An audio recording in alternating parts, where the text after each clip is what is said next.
afternoon, whenever you're listening to this, welcome to the internet's most sophisticated wrestling podcast, discussing the weekly aspects of it all, right here on The Bald Monkey Wrestling Podcast.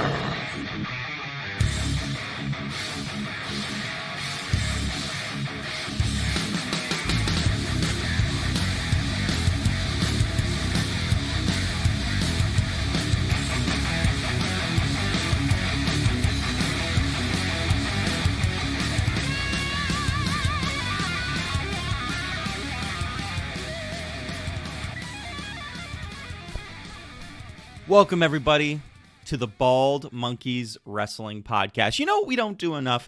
We don't introduce ourselves enough. I, ladies and gentlemen, am the one they call Big Baby Jimmy.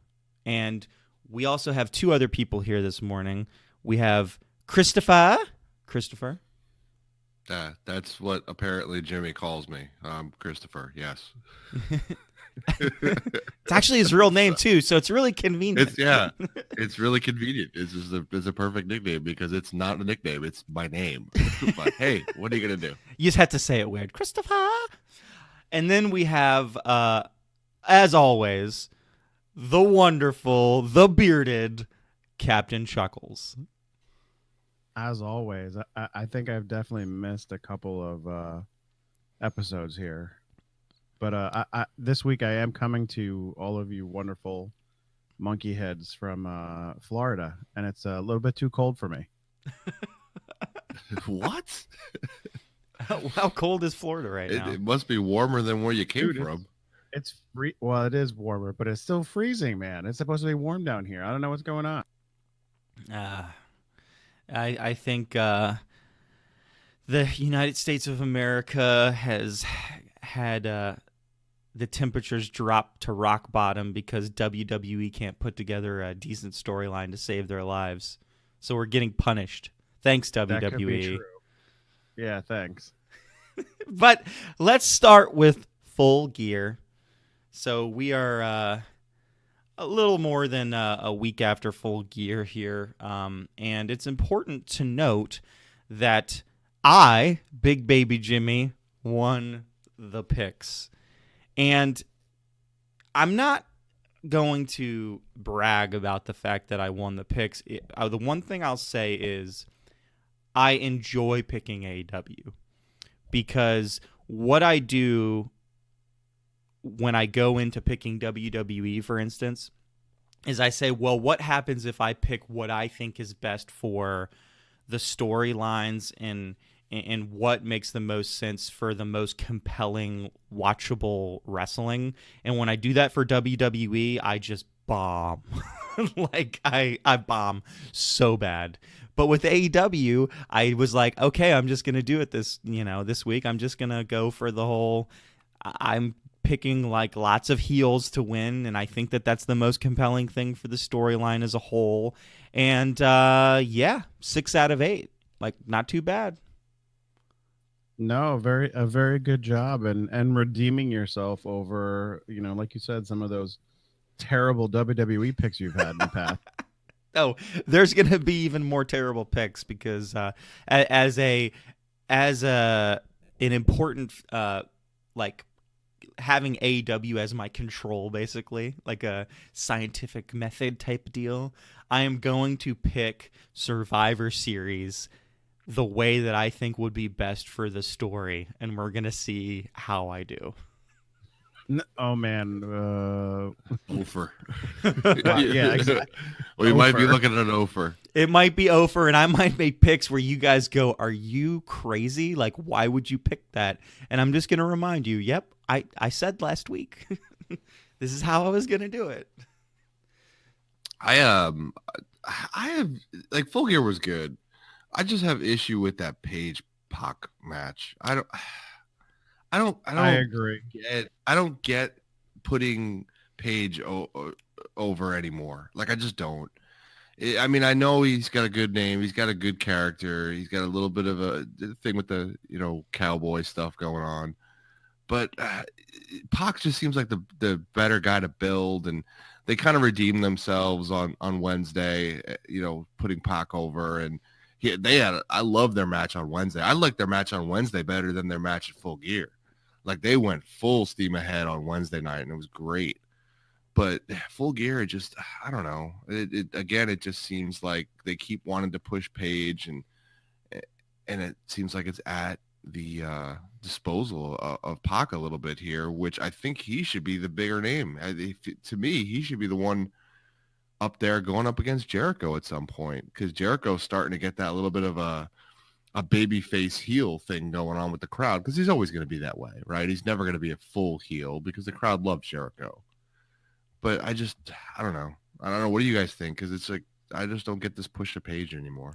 Yeah, I think they definitely should have kept Pac as, the only undefeated. I know if you look at different sites of what the win losses are and whatnot, and they should have kept him as the undefeated, guy in there, to go with he's kind of got that, like, I'm a perfect guy persona thing. Like he's definitely the bad boy, but he has that perfect elitist kind of attitude when he gets in the ring in AEW and everything. And they definitely should have left it that way. I mean, it was an okay match.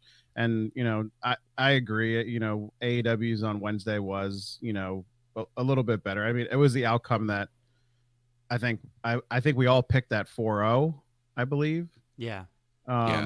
It was the outcome that we all should have thought happened, at Full Gear on Saturday. Yeah, I mean, I really I agree 100%. I really thought Pac should have won. I thought it was better for the storyline for Pac to win if that was in fact, like, my only argument would have been, and I kind of was talking about this when I was talking about picks. It's like, well, who was going to be the next person to face Jericho? And now they've switched that up a little bit, because after AEW, like, it's looking like Scorpio Sky might be the next person to face Jericho, because Scorpio Sky got a clean pin on Jericho at the end of AEW this week, which is big for him. I mean, I know they really like Scorpio Sky and they want to push him. I think what's more important for AEW, because it's okay to have this Pac Page stuff going on, but there needs to be a focal point of what they're fighting for. So it almost makes sense for there to be a mid-card title at this point in AEW, so that there's something for Pac to go after if he's not going to get ultimately get the push right now to go up against, one of the top people. Which they've introduced the ring, right? There's going to be a battle royal next week, and it's kind of like the ring that Cody used to wear on the independent circuit. Mm-hmm. So that's kind of going to be the mid-card title, I guess, going forward. So I guess the thing would be, I wouldn't be surprised if both Pac and Page are the last people left in that match. And then they have one more kind of rubber match to figure out who's going to get that ring. And ultimately, I think Pac should get it. King of AEW. Bend the knee to Pac. King of the cruiserweights. Yeah, it'll be interesting. I mean, Pac deserves it. I mean, that guy goes above and beyond. Yeah. Other things that I thought went pretty well at Full Gear. I think that, that the Proud and Powerful and the Young Bucks, they put on a great match. I thought that Ryu and Sakura put on a good match.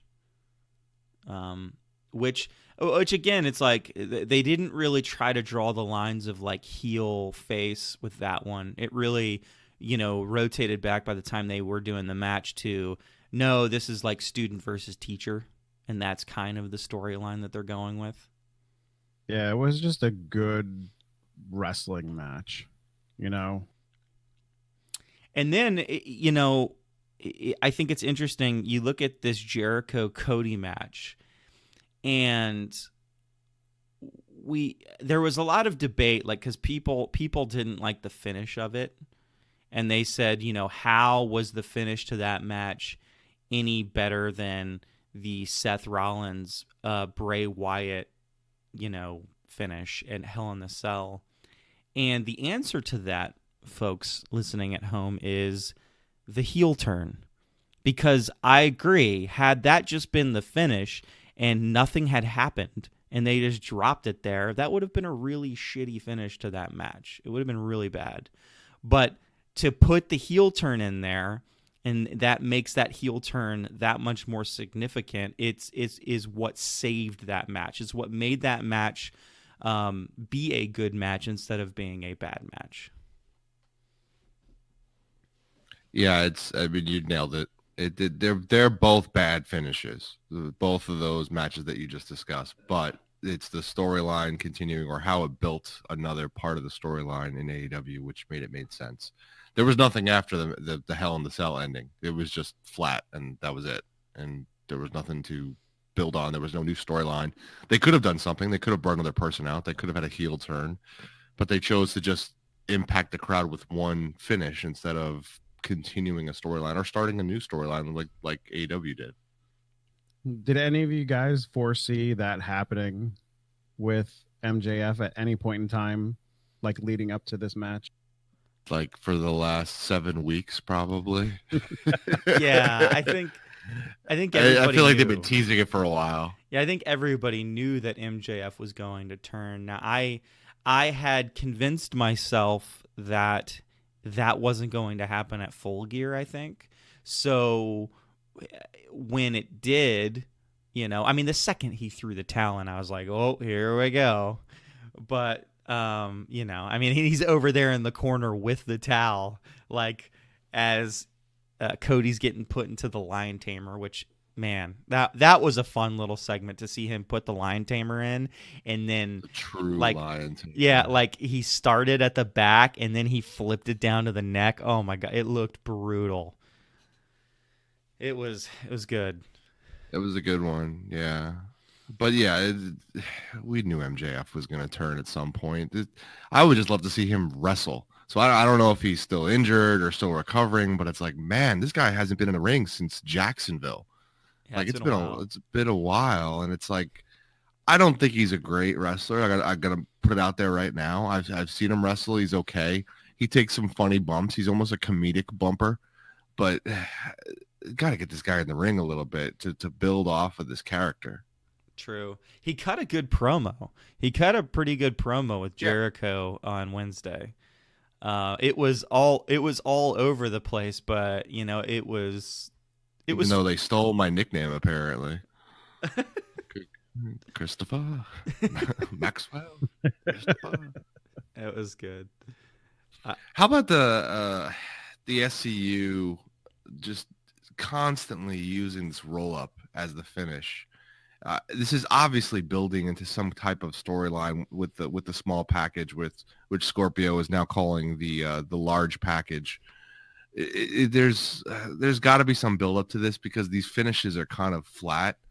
They won the title on a flat finish. They won this match on a flat finish, but it's building to something else. It seems like you mentioned Scorpio Sky getting a push, which I do want to point out that I think we discussed Scorpio Sky going as a singles competitor. Yeah. And at some point you called me crazy, but just putting that out there.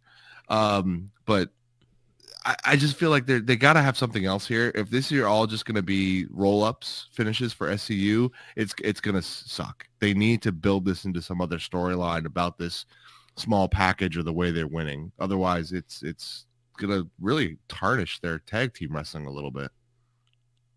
Yeah, that was not the better match. The better match of the night was Proud and Powerful versus the Young Bucks. That was 100% the better match of the night. Which you have to wonder, why isn't Proud and Powerful demanding to go after the titles yet?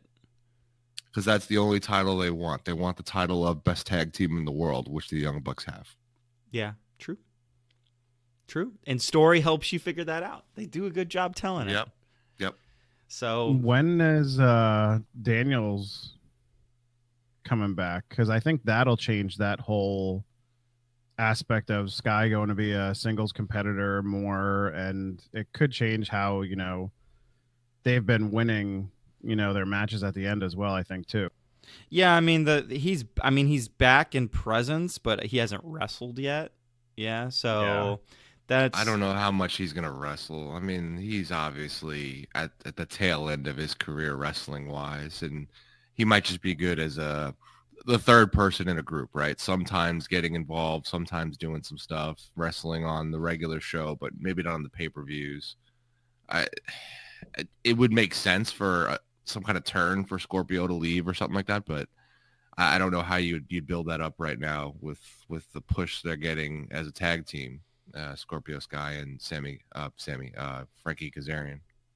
Yeah, I think what's interesting about the tag team division in AEW is there are enough good tag teams that it's hard to see any tag team get like kind of universal love.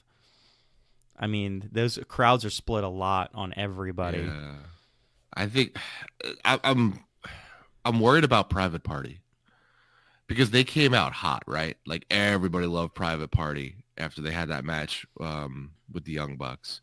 But I think they're starting to lose some steam. I mean, they're still fun. They still do some great spots, but they need to utilize them quickly because I think they're good. They're not going to have the longevity that these other tag teams have, like the Lucha Brothers, like SCU, like the Young Bucks, like even the Best Friends to me. Like there's tag teams that can go the distance, and then there's Private Party that seems like they're just losing steam because it's the same thing over and over again.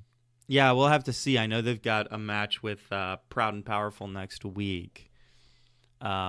Which sounds like a squash match. Yeah, well, you know what? I don't know that it Not will a complete be, though. squash. Not a complete squash. But I definitely think Proud and Powerful are definitely going to win that match, but it also might be a match that just gets interfered in. You know, it might be a match that goes for a while. Yeah, they have a bunch of good spots, and then like the Young Bucks attack them or something. I mean, I think inevitably you're setting up to have another Young Bucks versus Proud and Powerful match at some point. Actually, maybe I'm wrong. Maybe who does I thought Private Party did have a match with them, but I also think I also think that they announced a match between Nick Jackson and Santana, maybe? No, it's not. It's Nick Jackson and Phoenix. It's a dream match, and it's going to be on. Is it on Dark or is it on Dynamite? I think it's on Dynamite. Yeah. So they're going to have a dream match between Nick Jackson and Phoenix, which is going to be a pretty good match. It'll be good. I mean, Phoenix is an amazing singles wrestler. Nick Jackson is a tag team wrestler. He could do some great stuff as a singles wrestler, but they really do showcase themselves better as a tag team, the Young Bucks, than as singles wrestlers. Yeah. Now, that being said, it'd still be great. And the Private Party versus Proud and Powerful, I think you're 100% right. There's a run in there somewhere. There's some kind of interference. There's some kind of chaos going to happen from it. Yeah. So I'm almost done with AEW here. Just two last things before we stop talking about AEW and we flip over to WWE. One is that Luchasaurus has returned. Although I will say this, he looks like he still has a little bit of an injury based on... It looked rough. Yeah, he looked like he was like, well, I'm good enough to go out here and do like, you know, a little like couple slow things. Here's the thing, and I'm going to criticize AEW, which we don't do a lot because they're doing a really good job, but I don't think that was the right time or the right spot for Luchasaurus to come out. I don't think it was necessary for the show, and I don't think it was necessary for his character and build up. I think they could have let him take a little more time, or even let the story take a little more time to build up, because the crowd would have popped huge either way whenever he showed back up. So I think they need to take more time. I agree. I think that they should have had Jurassic Express, as it was, go up against the Dark Order a couple times and then continue to do this, you know, we want you in the Dark Brotherhood. We want you in the Dark Brotherhood. Like, I think that would have been... Or, yeah. Sorry, Dark Order. Sorry. Yeah. And I thought that would have been more compelling, like the build, and then you have the Luchasaurus pop. But that's what AEW's been doing a little bit, is they've been trying to do a quick storyline turn, a quick storyline build, instead of letting it lay out a little bit further. That's why I'm hoping this SCU thing is a little bit longer. The Proud and Powerful and the Young Bucks thing was done really well. Like there's some they're doing really well, and then some they're trying to turn really quick. I think the problem is the Wednesday Night Wars. That's the issue. Which don't exist. Which I mean, I don't think that they exist either. I think that it's criminal that the two best shows on TV during the week have the two lowest ratings, because Raw and SmackDown still get higher ratings than AEW and NXT, and NXT and AEW obviously the two better shows. Yeah. So there's no war. It's just ridiculous to this point, and I hope it gets to a point where people realize that the best time to watch wrestling is on Wednesday night. Yeah. So I think the last thing we're going to cover here is one of the most divisive arguments in wrestling on Saturday night, which was, did the Jon Moxley Kenny Omega match go too far, or was it okay? Well, first of all, what match are you talking about? Oh, that's right. I remember. They turned those lights off, and then they came back on, and somebody didn't like that idea. Well, you know what? They didn't. Who was the person who did that? Well, I mean, I already said I knew I wasn't going to like that. And you know what? I didn't like it. Although they didn't turn the lights all the way off this time. They turned them into the Fiend lights for a second. Like they went red and then they came back on. It was, I don't know. Either way, it's like, okay, just, it's okay that you say the, Full Gear is over. Now we have a no sanction match. Like, that's all right. I don't have an issue with that. Just don't fuck with the lights. It doesn't make any sense. Don't be silly. They're going to keep doing it. Of course they're going to keep doing it. Just like they're going to keep doing that bad, 21 blackjack suit garbage. Casino Royale. Oh, whatever the heck it it's is. so bad. It's so bad. I hope they bring back the Cracker Barrel match too. Oh, I actually don't mind that. Cracker Barrel Brawl. I actually don't mind that, and the reason I don't mind that is because at the point where when Darby Allin got into the Cracker Barrel, or or landed on the Cracker Barrel, that was pretty fun. I'm okay with this.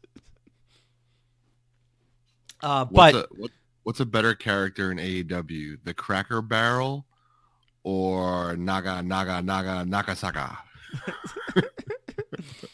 Because the Cracker Barrel has had more ring time than he has. I like Nagasawa. The Cracker Barrel is, it is what it is. Hey, you gotta get your money where you can, and a company like AEW doesn't have money coming out of its ears like WWE does, so I don't blame them for cross promotion. I don't blame them for getting advertisements when they can. I mean, they got to sustain. We just blame them for turning the lights off and turning them back on. Yes, that's something you don't have to do. Now, this Jon Moxley Kenny Omega match, for me personally, and you'll probably hear me talk about this towards the end of the year when we do a little topic of what was the best wrestling match of the year. I think this might have been my favorite match of the year. And I, of course, this is my opinion, and I am, of course, I think the person on this podcast who loves hardcore wrestling the most. I love it so much. I miss it from WWE. WWE puts on quote-unquote hardcore matches, and they're a joke. Family-friendly hardcore matches. Yeah, exactly. It's interesting how this match, though, is, like you're saying, is tearing the wrestling population in half, because it's really a lot of people who are like, man, they went above and beyond. It was great. It was amazing. And then other people are saying, man, they went above and beyond. It was awful. It was terrible for wrestling. It's just interesting, the split. And I'm oddly somewhere in the middle. I enjoy the match a lot. I like hardcore wrestling. It's just not as much as you do. I mean, you have definitely you like hardcore wrestling, I think, the most of any kind of type of wrestling. But it just, I don't know, man. There's a story within it. So I appreciated how that story was within it. Like you said, him having to crawl through the glass was a great spot. I was right? just going to bring that up. What a great spot. What a great story to build on that. And they had other moments too, but I think if you don't have that, that's when I would criticize this match. But because it had moments like that, it was a great match. Now, match of the year, if you look at it from a strictly wrestling standpoint, it didn't have a ton of wrestling skill. It had a ton of wrestling hardcore in it. And that's where I draw the line on calling something match of the year. And that's why I would dispute there's other matches that were better than it for the year. Yeah. Well, I think it's like it's difficult because there's this kind of like a scale, like this invisible scale where it tends to weight towards wrestling, or does it weight towards story? And that's, sometimes you can have less wrestling, but if you have more story, it kind of equals out a little bit. Now, you can have both. Yeah. Like, don't get me wrong, you can have both. And I think that there are plenty of matches that, without even having to think too hard about it, like you have matches, like any of the matches between Adam Cole and Johnny Gargano, like all those matches told a good story. All of them were exceptional matches. So I wouldn't be surprised to hear any of those matches come up as a match of the year for anybody on any site, on any podcast, Spoiler alert. Also, there's a lot of people I would expect would say Cody Rhodes versus Dustin Rhodes, which was a little bit more of almost an old school wrestling feel to it, although it did get pretty bloody. But I wouldn't call that match necessarily hardcore. But No, definitely not. But it was kind of like, a more old school story first type of wrestling match. And I would expect people to say that was one. I would expect people to say the Lucha Brothers versus the Young Bucks ladder match. I would expect people to maybe say that as one of those matches. So there's a wide array. I have a feeling between most of us, our top matches for the year will probably come from a majority of NXT and AEW. Now that is no doubt. That's pretty, yeah. There's only one that stands out, and the ending kind of stunk was that Money in the Bank ladder match that Brock ended up winning. Now, the match itself was great. Those guys went above and beyond in that match, and a lot of those guys were obviously NXT guys that, were going to go above and beyond because they're NXT guys. But the ending sucked it away. So there's only one that stood out. There's other tag matches. To me, there's a lot of good tag matches from this year. A lot of good revival matches, a lot of good New Day matches. We haven't seen a lot of the Usos this year. Otherwise, there would probably be some Uso matches too. But it'll be interesting. It'll be a good conversation to have in a couple of weeks. Yeah, absolutely. Absolutely. Now to the point of Moxley Omega, I think one of the topics too we haven't really covered on this podcast that isn't a week to week topic. It's a one timer thing. Is who our favorite wrestlers are. And so just to put it into perspective, Mike, I would say my favorite wrestler, and I used to have a hard debate between like Kurt Angle, because I really like Kurt Angle, but I really think my favorite wrestler is probably Mick Foley. From all the times growing up, I love Mankind, I love Dude Love, I love Cactus Jack, like I love like all these different personas were great, and he is the epitome of that hardcore wrestling, really, especially when he was like in ECW. But I love this match. I thought it was great. Like you said, like there was little bits of storytelling that you'll miss if you don't see it, with all the promos and stuff, and Moxley talking about, being held down in different places and then getting his freedom or whatever, like that imagery of him having to crawl through the glass, to get to the rope to be able to break it, which, by the way, it was an unsanctioned match. Kenny Omega actually didn't have to let go when he got the rope. that was one of those things. Even the announcers talked about it. As like, he technically didn't have to let go when he got to the rope, but it was storytelling, so I get it. But stuff like that, what you want to do chain wrestling, and then they have a gold chain, and that's in itself They telling. hang him. Yeah, I mean, it was Oof. wild, man. It was wild. I was happy to see on this week's episode of AEW where they did bring out a new wrestler during the MJF section. So I'm glad that they're going to keep signing people.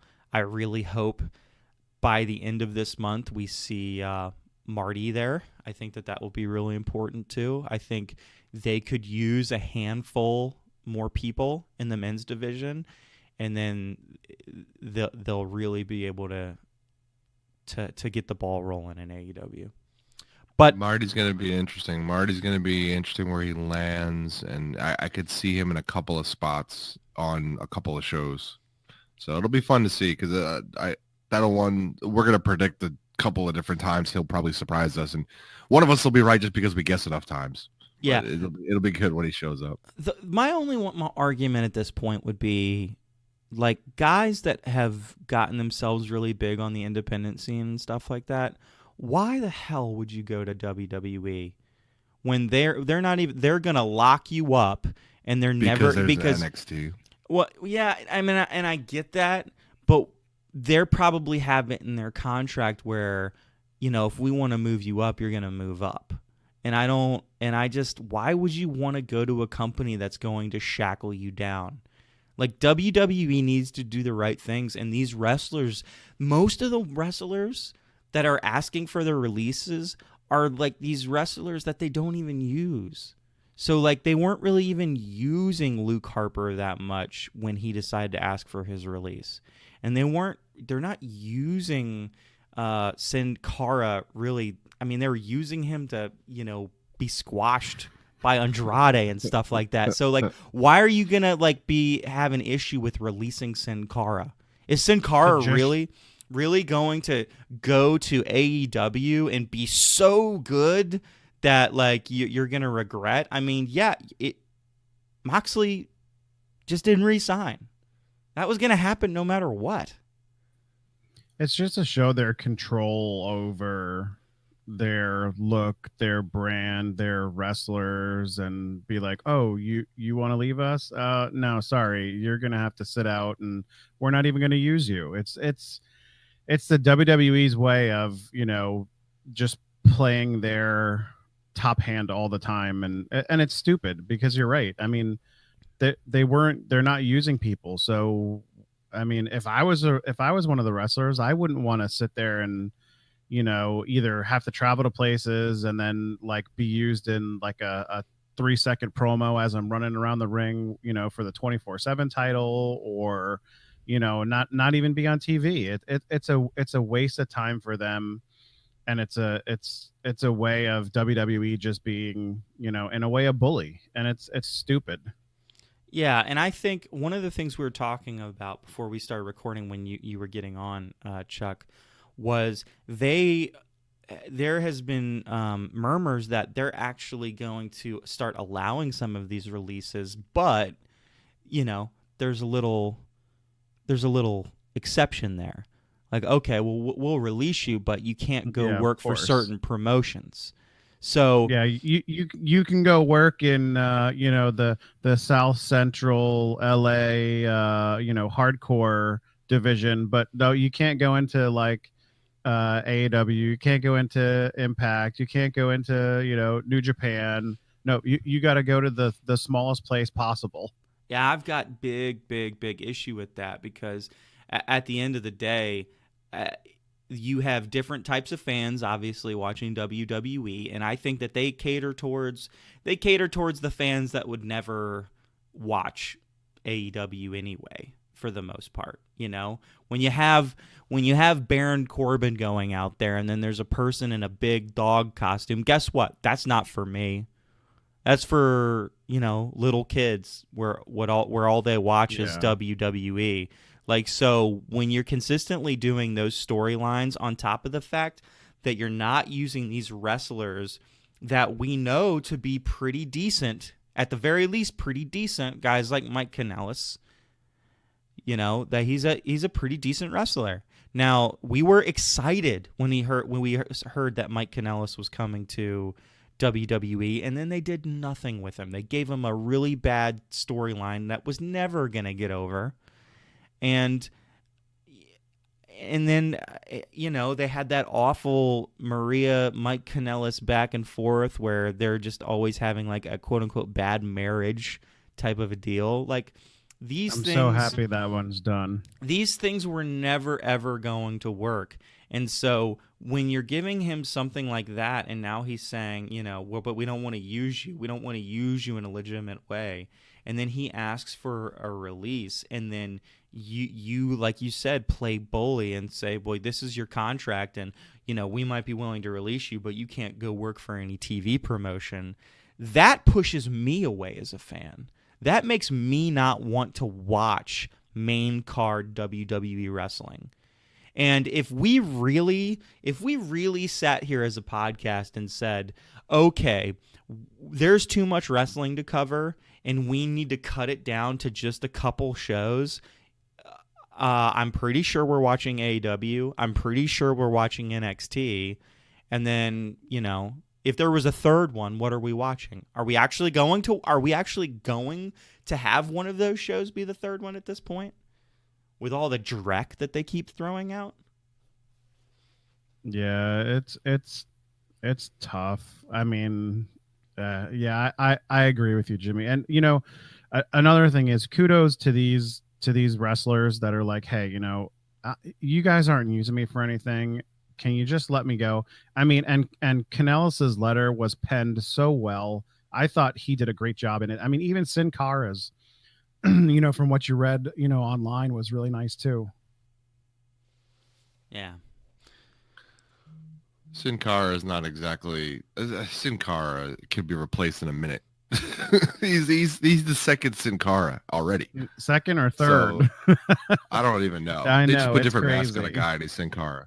Yeah. So I do want to go back to one point that you made, Chuck. It's a point of contention. It's the idea that these wrestlers aren't being used and they're having to travel and they're getting upset by that, and that's why they're wanting the release. There are some guys who are perfectly okay with making the six-figure numbers, because most of these guys are making six figures, except for maybe some of the women who are, underpaid a little bit and making less than some of the guys at the bottom of the barrel. But they're making six figures to wrestle, to travel the world, and to do what they love. So some of these guys are fine with it. Zack Ryder, the guy who made his own career basically by getting on social media and doing stuff. Yeah. I mean, I'm sure he's making, a couple $100,000 a year to chase around the 24/7 title and every once in a while get a push in a tag team. So I think there's a couple of people that have more potential or want to do more than just be on the roster. But I do think there's people that are happy just being on the roster and just making a paycheck because that's what their goal was. Their goal was to make a living professional wrestling. And they're doing that. So it's an interesting thing because it depends on how much creativity these people want to have or how creative they want to be. And that point is when they start asking for their release. Yeah, I see your point. I mean, and it's a valid point. I mean, it definitely is. And Zack Ryder, I think, is a perfect, opposite end of the spectrum because, he gets in a tag team match, here and there every once in a while. He's out, like you said, and we've seen, going after the 24/7 championship. He's got his little, podcast, show with the, the figures and everything. I mean, hey, it's all up to, each wrestler, to deem what's best for them at, this point in time in their career.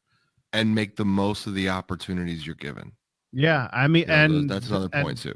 Yeah, and Zack Ryder has made the I think out of a lot of the guys that are on, maybe the B or C list, of usage.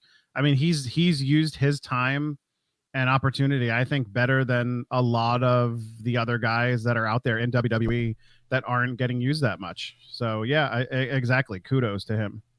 I also think, to be fair, that You do have to if I'm going to look at it neutrally, like you have to blame the wrestlers to a certain extent because WWE always wants to sign you to these like 5-year deals. Don't accept it. And if they don't like that, then just don't sign with them. Wrestling's getting big at this point, everybody. It is having, it goes up and down. So will wrestling drop back down eventually? Yes, it will. But for right now, it's just getting bigger and bigger every day. And if you're put in that position, do I actually think that Luke Harper is going to re-sign some 5-year deal with WWE? Hell no. Do I actually think the Revival, when they get to the end of their contract, are going to sign a 5-year deal? I don't think so. I really don't think they will. No. And if they did, they'd be stupid. I don't know, guys. Like, I wouldn't be surprised if both of those guys did because to your point, Jimmy, wrestling has ups and downs. Wrestling has rotations of storylines. There's been times where big name guys are nowhere on the storyline spectrum. Bray Wyatt is nowhere on the storyline spectrum for a while and then comes back and he's the main guy. John Cena goes away for a while. He could come back and jump right back into the main storyline. There's guys that go away and come back and get pushed to the moon.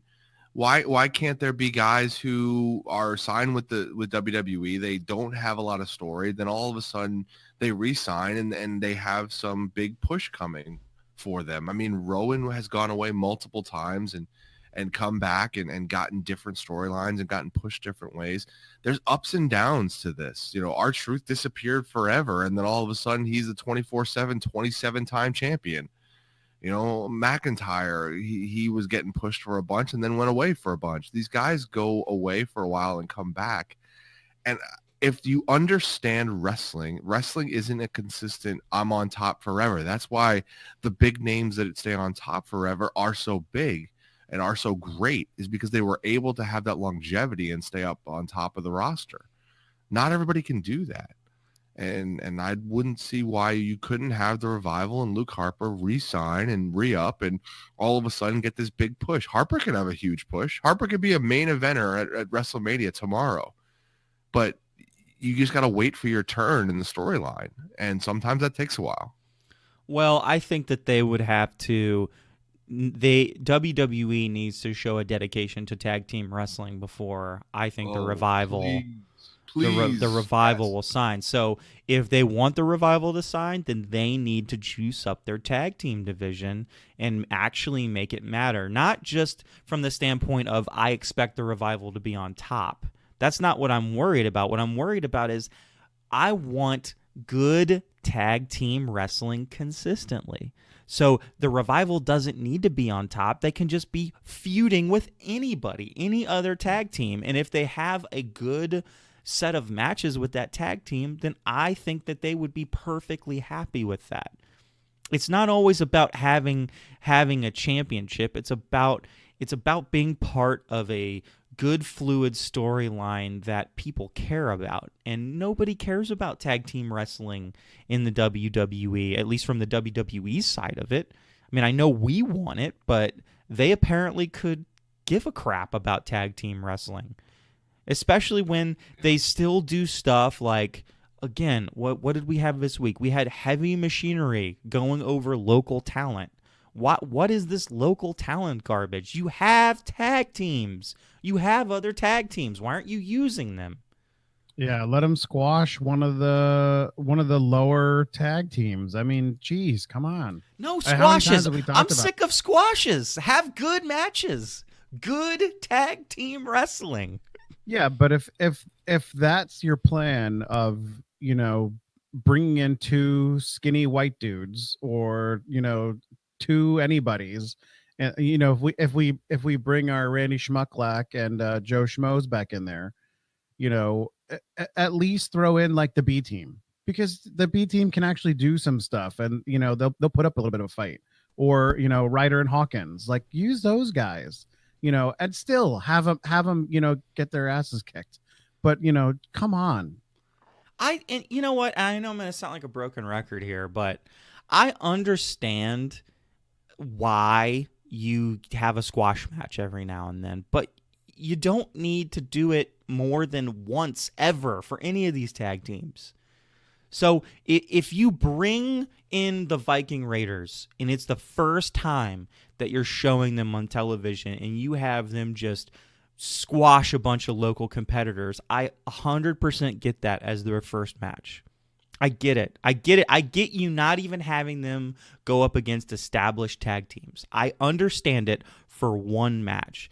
But how many times had the Viking Raiders destroyed local talent? What's the count on that? Oh, it has to be at least 6, maybe more. Quite honestly, with the Viking Raiders, and this is more than Heavy Machinery, because Heavy Machinery is just following in the Viking Raiders' footsteps right now in regards to that, whatever that plan is. The Viking Raiders need to just be having good programs with people. Period. I don't care about them destroying anybody. I think that you can portray somebody as being strong and powerful without having them totally dominate a match from one end to the other. Who cares? And they do this in singles wrestling too. I mean, good God, Brock Lesnar is the worst offender.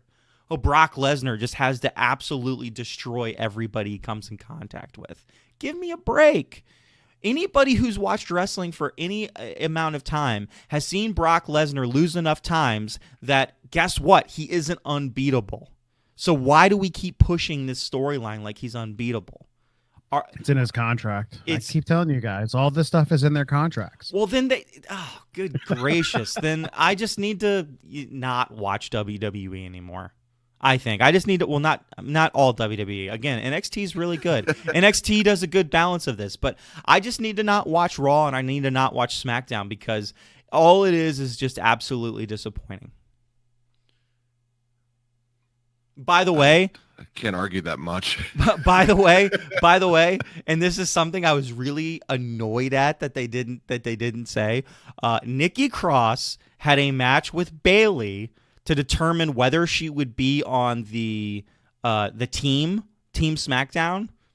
And guess what? Shayna Baszler attacked Bayley. Therefore, that match is a DQ in favor of Bayley. And Nikki Cross loses, which means Nikki Cross should not be on Team SmackDown.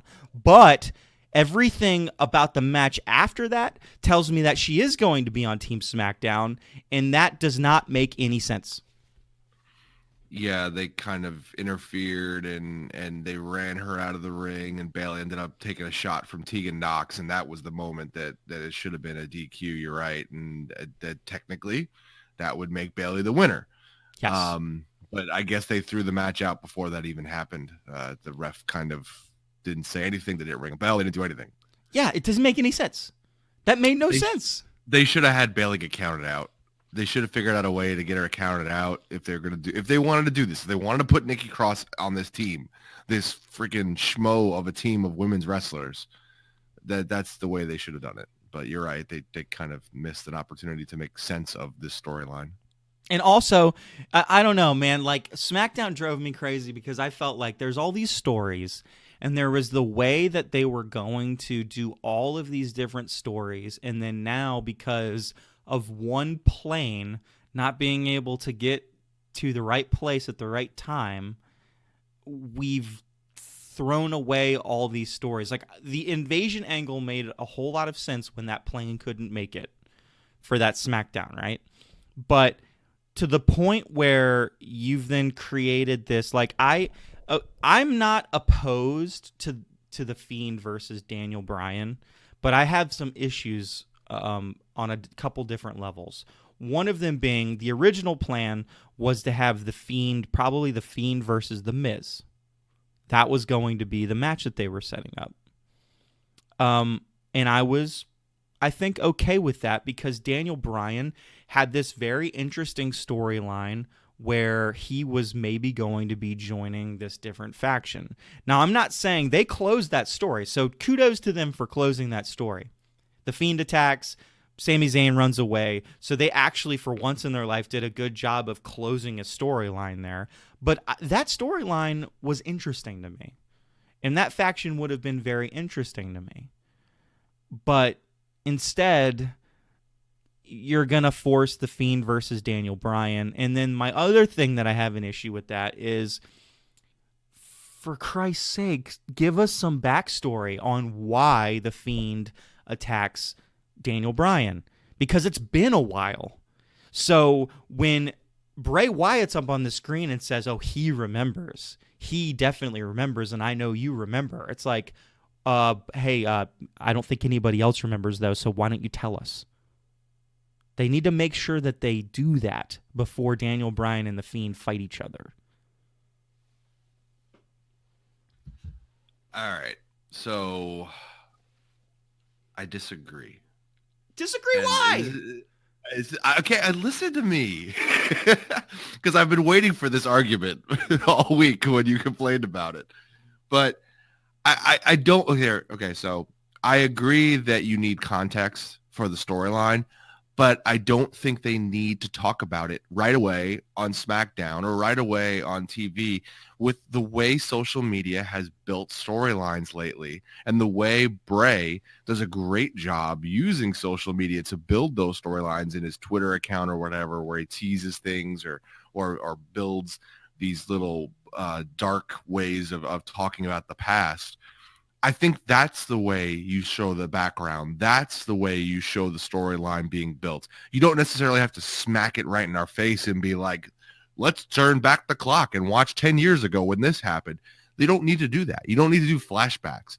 I think you can let social media build the storyline. And I don't know if that's what they were doing. You might be right. They might just be ignoring it and assuming everyone knows.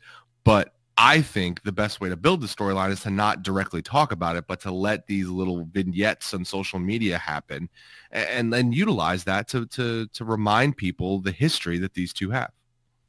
I agree with both of you guys, but like for the us's of the world that, you know, look at Twitter and, you know, dissect, you know, things of what people say, you know, you definitely get that background that they don't give you on TV sometimes. But for, you know, the everyday fan, you know, you don't you don't know if they even have Twitter. Are they on Twitter? Are they following these people on Twitter? Are they even seeing what these people are putting on Twitter? Because the algorithms for all these social media sites suck, but that's a whole nother story in and of itself. But you know, you can't always. I agree with Jimmy and the fact that I don't like how they just kind of make these things, you know, poof, hey, we're back to this. Something happened a while ago. But I agree with Tiro, and, you know, they do give you the background. But it would be nice for the, you know, for SmackDown or Raw to maybe show some of those little snippets of what happens on social media. I think a little bit more, you know, during their shows. It's maybe not so the people in the arena seeing it, but at least the people, you know, at home going, oh yeah, I remember when XXX happened. But there's still time. There's still time to do that. Yeah. It's only we've only done I it for agree. 2 episodes essentially, right? That's it. It's been 2 episodes of them building this storyline. So, and how much time do we have till Survivor Series? Like, I think we're right. So, a week. So that's, I mean, one episode. A week worth of, that's plenty. 1 episode, all they have to do is show the background, and then there it is, right? Yeah. Is that would you guys both be happy if they did that on the next episode? Yes, I would. Yeah. There it is. So we can fix this whole thing. WWE. All you gotta do to make Jimmy and Chuckles happy is just show one clip of why this storyline makes sense. I didn't say I wasn't happy. I was just saying, like, give a little bit more. I'm fine with the match. Yeah, give a little bit more. Give us just a snippet here or there, or like just a little mention of, you know, when he's out there, someone says, oh, yo, this could be stemming back from blah, blah, blah. You know, but we've seen WWE do this, not just with this storyline, but multiple storylines over time where, like, you just don't hear a lot about anything until, like, almost it seems like the last minute. And I think that's where Jimmy's, annoyance of these things kind of come up. You know what they did a lot better of a job doing? Setting up a Daniel Bryan Miz fight. That promo was great against the Miz. But turning it into working for the Fiend, and I'm not saying it didn't work. I mean, it did, but the part of that promo that was really working was the beginning of it when he's yelling at the Miz, and I'm just like, man, I want to see Daniel Bryan Miz again. So I agree with that because we always want to see Daniel Bryan the Miz. So you are a big John Morrison fan. What happens when John Morrison comes back with no context? What happens when he just shows up and you have to remember that there's history involved with whoever he's showing up against or with? But isn't that the same argument? No. But it's the same argument to your point though, which is that you can have a surprise run-in, and because it's John Morrison and people remember John Morrison, he might attack the Miz, for instance, because I think this is the angle you're going at, like what if he would attack Miz. Yep. And it's okay if he has a spot where he attacks Miz and then everybody's kind of held up in the air. So then the people are like, you could, if you do it as a cliffhanger, then it's like, okay, wow, John Morrison came back and he attacked Miz. And maybe they don't understand that, but if you do it as a cliffhanger, that's okay. Versus if you do it at the beginning of the show and he attacks him, and then nowhere in that show do you provide context then for that. Because Bray Wyatt attacked Daniel Bryan, and that was the cliffhanger. But then across that whole episode into that promo that he does, you don't give any context to it other than, oh, well, I'm mentally unstable and he's mentally unstable. So that's the angle you're going for? But then Bray alludes to he remembers. So it's very different. When it's the very first thing that you do, it's okay. So if John Morrison comes back and attacks The Miz, I'm fine with that because that is the cliffhanger moment where it leaves the audience up in the air. It gives you excitement, and it's a good pop, and it gets you interested, but then you have to follow that up with context. And now that's a storyline I would 100% expect them to put a bunch of context in right away because it's The Miz, and that's The Miz runs his own talk show. So it's a way of, he's good at filling that storyline in via that talk show. But because The Miz didn't get around to actually talking to Daniel Bryan about the match because Daniel Bryan doesn't like The Miz, all that did was kind of muddle that storyline a little bit. And again, make it almost more compelling for Daniel Bryan to go up against The Miz than The Fiend.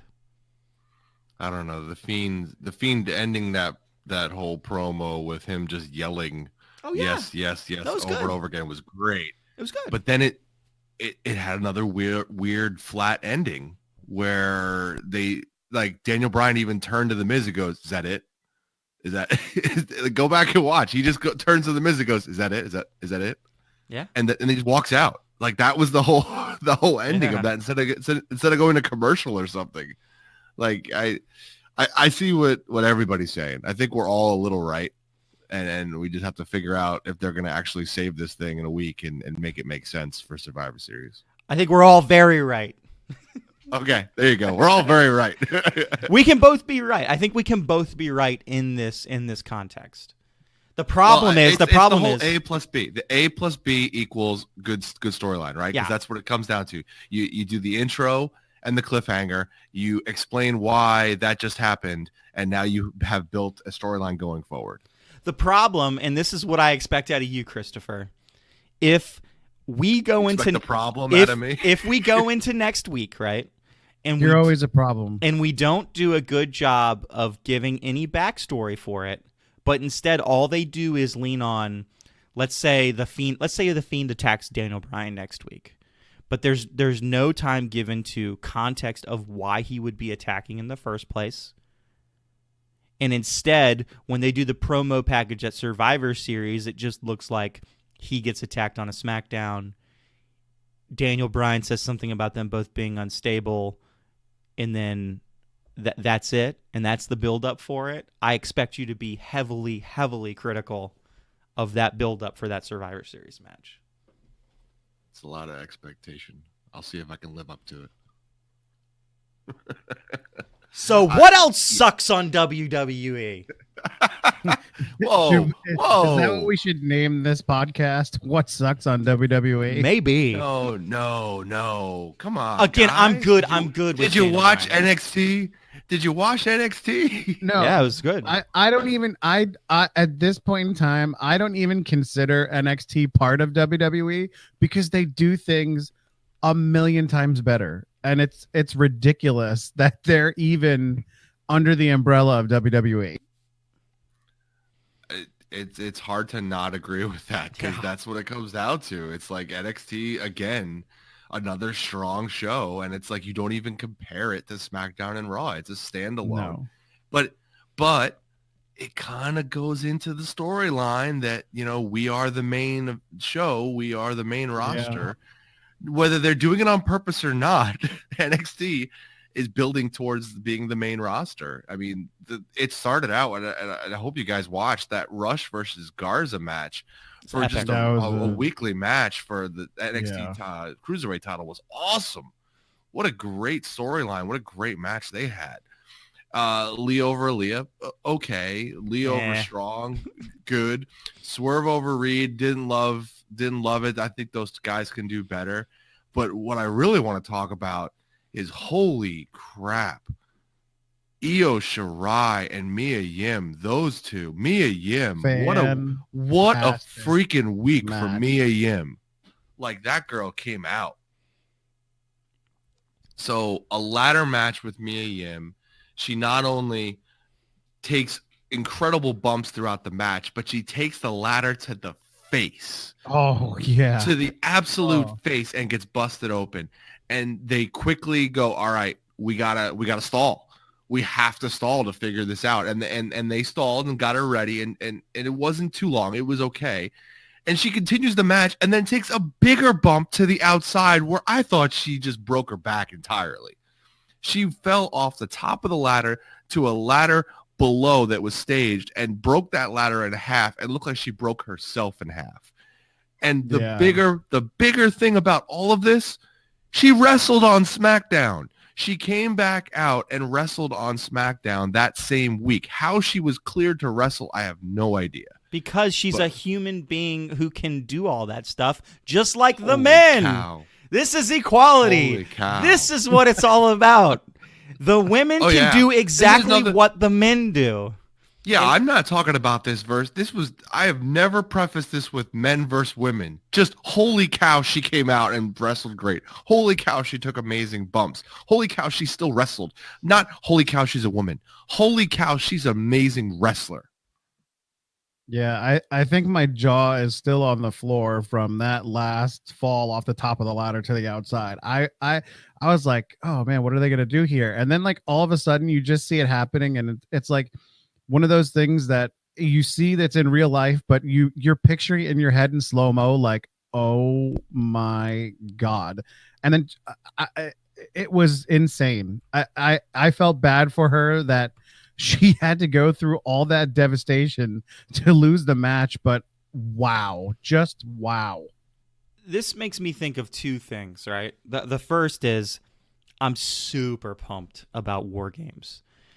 With just this match, it makes me believe that they're going to let the women do what they want and just have a crazy match. So that's which will be awesome. So that's one thing. And then the second thing is a question. It makes me think, I wonder what the main roster women think about all of this.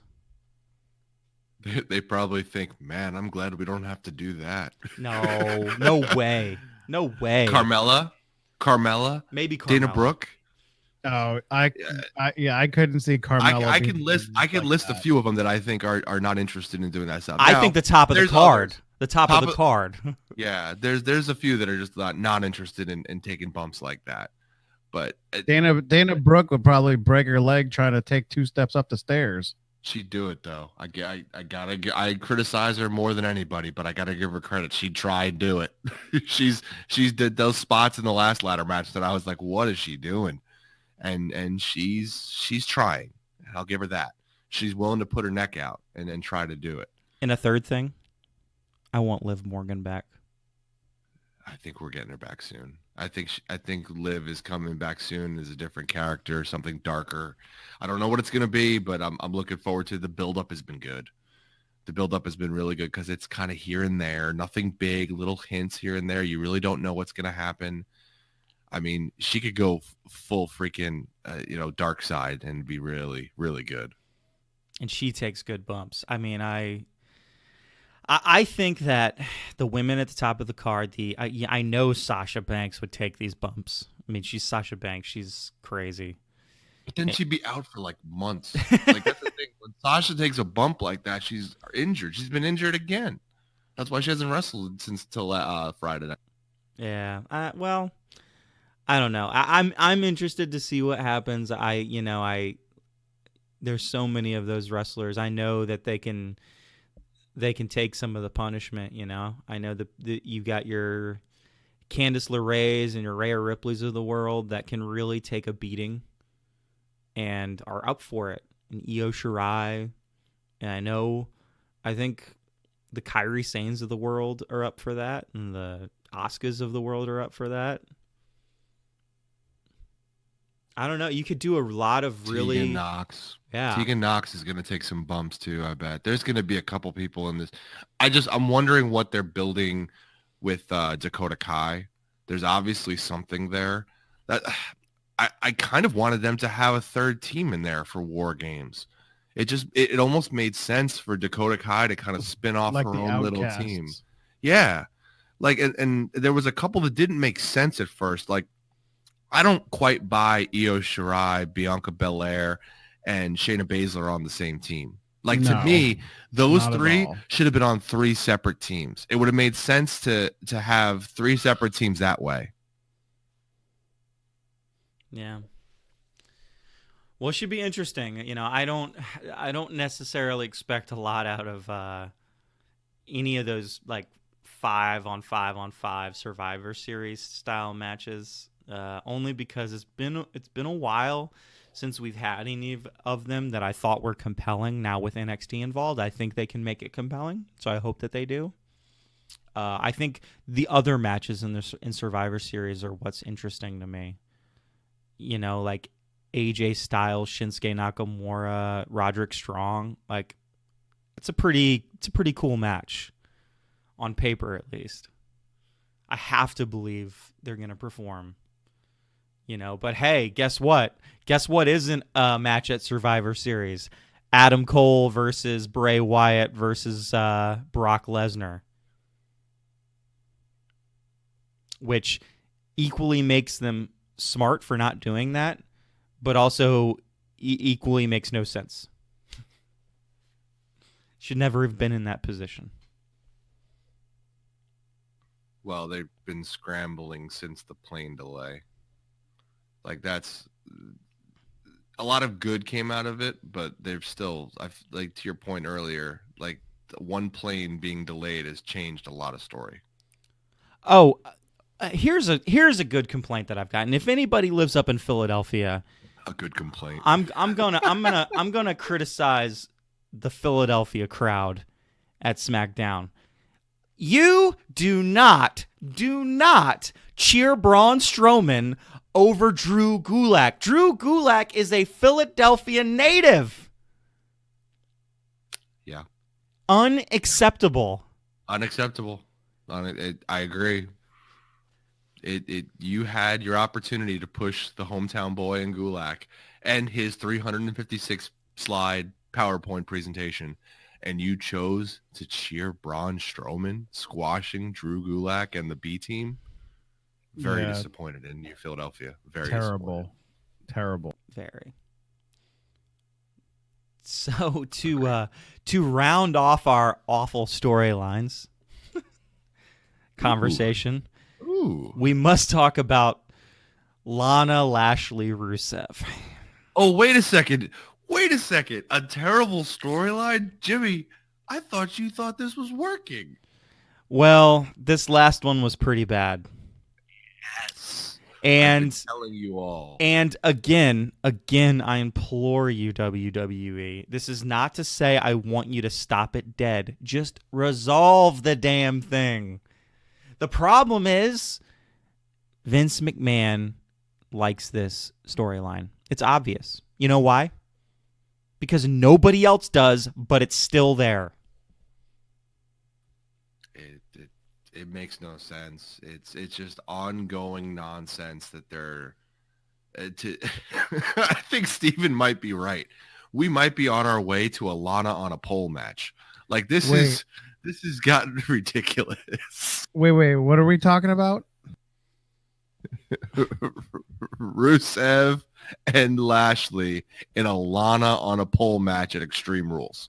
Oh, I totally forgot that was going on. I had so much trauma from seeing all of the backstory so far about it that I just blocked that out of my mind. I forgot that this was going on. I'm sorry. Lucky you. By the way, Vince McMahon thinks that this is working because it's putting more heat on Lashley. By the way, just in case. That's why this is still going, because he thinks it's working. It's not putting any heat. Does anyone I don't feel any heat for Lashley in this. That's the funny part. Zero heat for Lashley. I think Lana's getting the heat more than Lashley is. And honestly, I continue to say Rusev's the only one that's trying to save this with some of his promos. But Lana's promo was awful. And this is the thing. It was a taped promo that they had the opportunity to not air it. They could have just not aired that. Exactly. They could have just said, you know what? This didn't work. No, they left it on there. And I don't even know if that was the full promo. That was the best parts, air quotes, best parts of her promo from that taping. Who knows what else was said that they didn't include in there that was awful or more awful. It's just not working at all, and they need to stop. And I disagree with you, Jimmy. This is one of those times where, you know what? Just end it and walk away. You've tried. It hasn't worked. And walk away. Just move away from it entirely. Because if you have to try to button this up and finish it, it's going to take 6 more weeks. Just have Vince McMahon come out on the next Raw and get on the mic and be like, so what do you guys think of that Lana Lashley Rusev segment? And then everybody just boos it down. And he goes, well, I don't care. I'm just going to keep doing it over and over and over again, whether you like it or not. And then actually you make it a tiny bit more interesting. That would be great. That's a better storyline. And exactly. Then it's just Vince McMahon Repair it. And then it's the three of them out there like reluctantly having to go through this storyline. Yes, exactly. And then you actually make the storyline kind of interesting. And they could come out with pieces of paper and have to read verbatim what the writers have written down and look at each other and just be like, I don't know. You're a terrible husband. Oh, you're a sex addict. Yeah, okay. It'd be great, just over and over again. Oh, man. It reminds me of when Vince died in the storyline and then all of a sudden just came back. Well, you know what the funny thing is about that is I believe I was at that Raw that whole thing happened. What happened? Nothing ever happened. Well, that's true, but supposedly happened. Just move away from the storyline, WWE. It's over. And I do have contention with one other thing that happened on SmackDown this week, and that's Bray doing a really cool little promo from Firefly Funhouse where he's a magician and changing the belt from the red Universal belt to the amazing blue Universal belt. Seriously, WWE. From all the good that you could have done with a redesign, all the good that Daniel Bryan championship when he carried it was, Like, how cool was that championship belt that Daniel Bryan had? And I was like, oh, There's yes. no boss. There's no boss here to hate on you about that, by the way. We could do something else. I know. We could do something else with it. And we can make it a Bray Wyatt Fiend belt, and it could be interesting. And by the way, letting the belt stay red and the red light for the Fiend would make sense. Now that it's blue, it makes no sense. Like, you had an opportunity. Blue light next time. Like, oh, if they use a blue light, I quit. If they use a blue light, I quit. Oh man. There was so many other cool belts and custom belts that could be made for Bray Wyatt with the Fiend, and just changing it to blue is a lack of creativity. The idea that you can come up with an amazingly cool, sustainable belt for Daniel Bryan and only have it for a certain period of time, and not let the New Day and Kofi have a cool other belt with, like, I don't know, bright orange or something. Like, let the guys be creative about it. What does it cost you? It costs you nothing. Let them do this. It's more interesting. Let the one belt be the traditional championship belt, and let the other one be the fun belt that we got the spinner belt out and the Brahma Bull belt out and the Smoking Skull. Like, let one belt be interesting and the other belt be traditional. It's more merch. I mean, and More merch, WWE, exactly. yeah, it'll sell more merch. Exactly. Yeah. It bothers me ever so much that we are dumbed down to the point of, well, the Raw tag team belts are red and the SmackDown tag team belts are blue, so you dummy fans will know which one's which. Okay, thanks, WWE. I mean, come on. Oh man. I'm done. Not yet. They haven't done the Smurf lighting for Bray Wyatt yet. I swear I quit. I won't talk about the Fiend until it goes away if the blue light is the next thing. No, it's gonna be red again. You know it will And be. the more annoying thing about the belt is, like, Bray definitely teased some stuff on Twitter about, a cool belt coming, and then like just crap on us, WWE. He probably fought for it. He just didn't get his way. I mean, Bray fights for what he thinks is right. Oh, definitely. They might not always get their way, and I know he pushed to get what he has now, to have this character.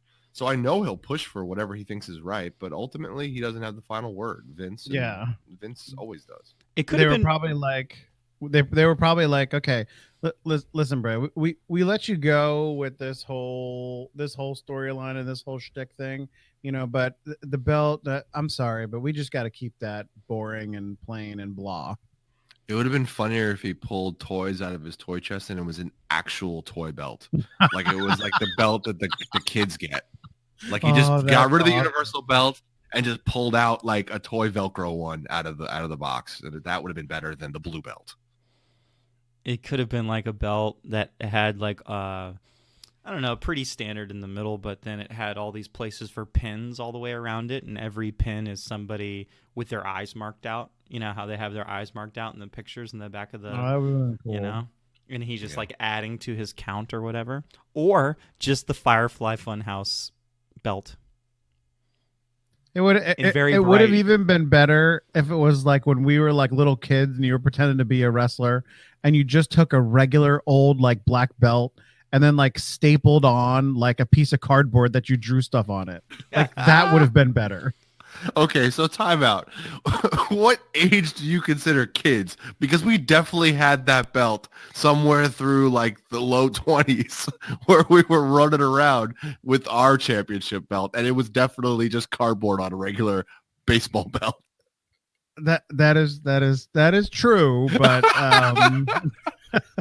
yes, the Briarcliffe baseball belt, it did exist, and it was definitely cardboard attached to a baseball, like a baseball player's belt. But yeah, we were not kids. That was not kid. No, I know. I was trying not to divulge that much information about how crazy some of us are, but yeah. It's too late. Christopher spilled the beans. Yes, I'm going to drop that every time. Oh man. Anything else worth talking about? I don't know. It was ultimately another good week for wrestling with um, Full Gear, NXT, AEW. Raw and SmackDown had moments here and there, but again, as a whole show, I don't think were put together well. I think they are trying to do too much on Raw and SmackDown for ratings and not enough for story.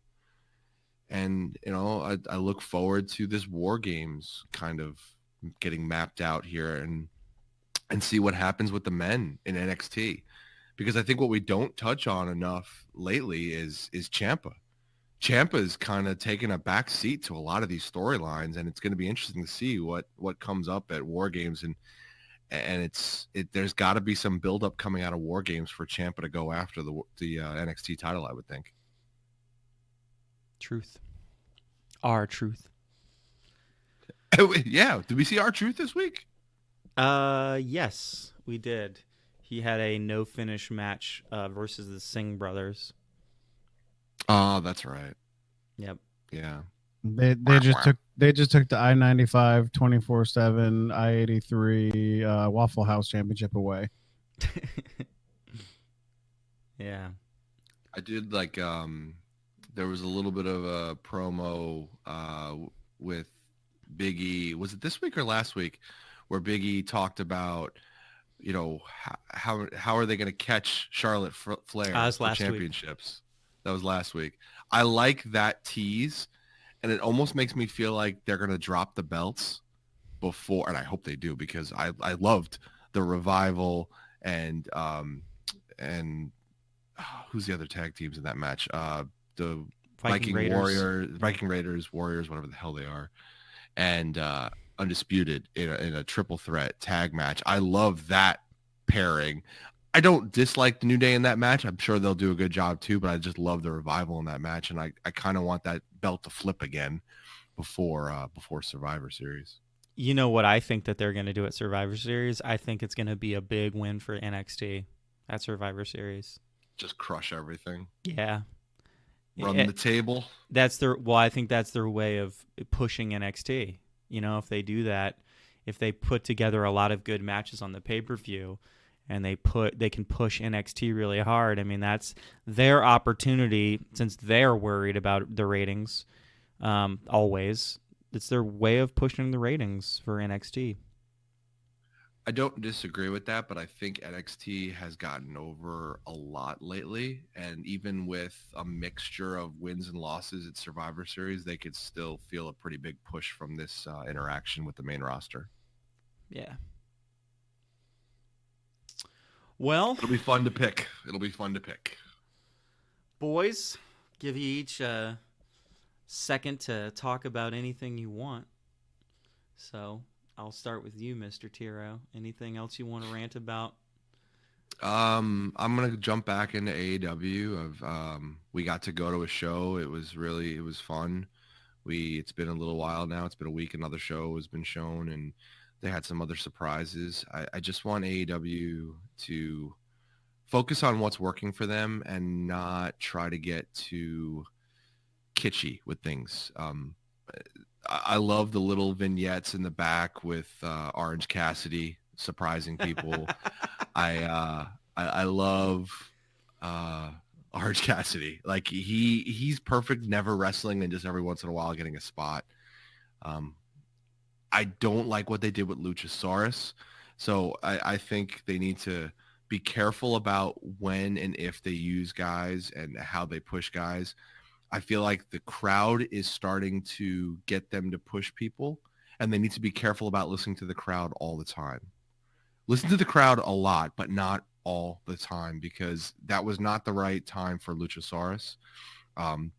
This Darby Allin match that we're about to get with Crazy Mox, it's going to be interesting how they have put Darby through hell with this match. I think that's the thing I'm looking forward to the most, is what they're going to do with Darby Allin going forward, because again, he's another guy like Private Party that they got to be careful and don't miss the boat on how much they can push somebody and the right way to push them. And if you don't put him over in this Moxley match, even with a loss, you could almost lose that momentum that he has right now. So I think AEW is really centered around what's going on right now. NXT, I think we all know where we're headed with War Games, but I'm interested to see where AEW goes coming out of this pay-per-view, because it's like, who's fighting, for the title? Where's this mid-card title going to take us? And when are we going to finally get these tag titles the right good tag matches that we need? Sure. I am going to pivot to women's wrestling, and specifically, I'm going to give kudos to NXT for doing all the right things this week with that Io Shirai Mia Yim match, and to really build off of it. You want to have this push of women's wrestling and say how cutting edge women's wrestling is in WWE, when the truth is, WWE, your women's wrestling isn't cutting edge at all, actually. In fact, all women's wrestling for the most part outside of WWE is a lot more cutting edge, especially on the independent scene and stuff like that. But this is your opportunity to really step up to the plate across all of your shows and really start adding that aspect of women's wrestling that you haven't had, which is that they're wrestlers. They're not women's wrestlers or men's wrestlers. They're just wrestlers. And all wrestlers can do any of the same things if, they have the ability and the drive to. So let's push to get rid of that gap, because that's the one thing that you've got going for yourself. The WWE women's divisions across the board, you have some of the best women's wrestlers, with maybe the exception of Japanese women's wrestling. That being said, take advantage of it. It's your one step up that you really have above your competition. And that's across the board. I mean, I know that Impact has Tessa Blanchard and she's good, but it's one person.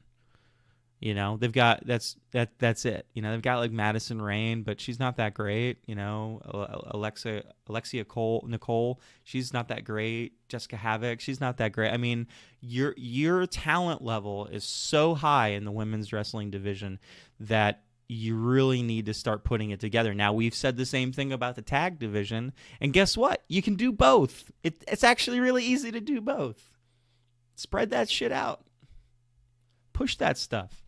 But, be that driver to really, up that women's wrestling competition, because I think if you put out really good women's wrestling, then that does force AEW's hand to really step up to the plate. And the AEW women's division is all types of messy. So they need all the motivation that they can get. And that's my piece. Well, I agree with both of you guys. I am going to go a totally different way.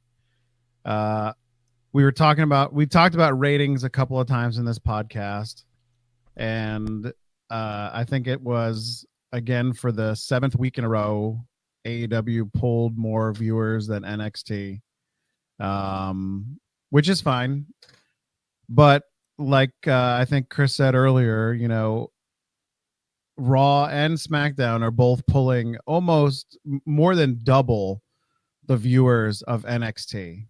And it's a damn shame, because they are the best thing that WWE has going on right now. And the measly 800,000 some odd viewers that they're getting is like a slap in the face to the one thing that they are actually doing well.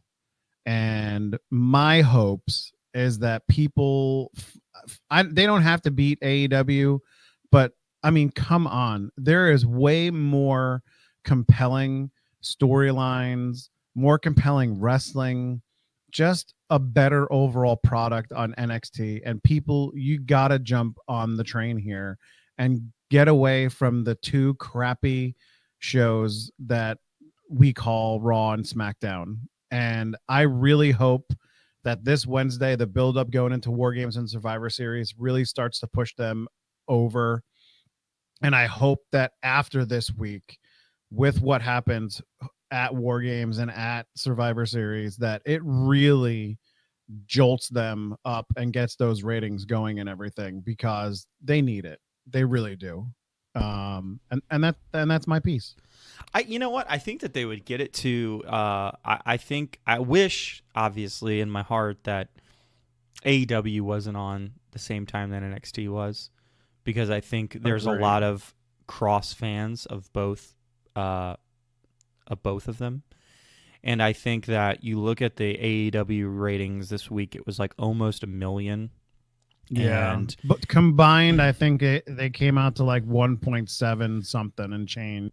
Yeah, and I feel like that could be 1.7 for AEW on a different night and 1.7 for NXT on Wednesday. Yeah, exactly. And I mean, you know, it's nice to have a quote unquote, you know, I think Chris said it earlier again, like a Wednesday night war. But like WWE, if you're really worried about like pushing, you know, your NXT brand, like, was it really the best idea to put it on Wednesday? Like, in hindsight, you know, who knows? Because who knows? USA might be like, yeah, this really isn't working for us. We're barely getting anybody, and we could put on a rerun of Modern Family and, you know, get way more people to watch. Yeah, well, and you know, I think the argument you're getting from a lot of people online is, well, NXT was always on Wednesdays. And while I understand that argument, it was on the WWE network. And I don't want to hear anybody saying, oh, well, you know, they were on live TV before AEW was, because it was obviously a counterplay to AEW announcing that they were going to be on Wednesdays. And that was, I mean, hell, we called that a hell of a long time ago on the podcast, like when we were first starting. And it's not necessary. You know, I a long time ago, they were always going to have AEW be on Tuesdays, and then TNT asked if they could put it on Wednesdays instead. And that's why they decided to go on Wednesdays, because that's what TNT wanted them to do. That's where they wanted them to be. That's where they needed their ratings at, was on the Wednesday nights. And so, yeah, I don't like having to pick between them. I mean, I do. I watch AEW live every Wednesday, but I don't want to have to pick between the two of them. And I don't technically, because I can always go back and watch NXT, but still. It's nice to keep up with it live. It's also always more fun to watch it live. So, because, you know, in the Twitterverse, you're just constantly seeing all the spoilers and stuff like that. So I generally know what's happened on NXT before I even get to watch it. So sometimes, you know, I'll watch these crazy spots and like clips of matches on Twitter, and then I, you know, might not even get around to watching NXT because I don't necessarily have the time. But if I got to watch all of them live, I would have the time. Yeah. So, and we're in this great spot where, you know, everybody can have good ratings and wrestling can be good across the board. And the idea of WWE actually worrying about AEW is kind of silly. Because like you said, they get, you know, 2 million plus viewers all the time on SmackDown and Raw. And I think if AEW was by itself, it's not going to get 2 million views. Like, there are people that are WWE people that are just going to watch WWE products. That's how it goes. Good points all around. Oh, my God. We're all right. Ain't the message. We can all be right. Very right. Good times. Yes. But that's our time for this week, ladies and gentlemen. As usual, wherever, whenever, however you're listening to us, we appreciate that. Give us your likes, your subscribes, share us with people that you know, and just keep on keeping on. You guys have a wonderful week. You, Christopher, you, Captain Chuckles. You as well, sir. You're the same. And we'll see you next week, everybody. See you later.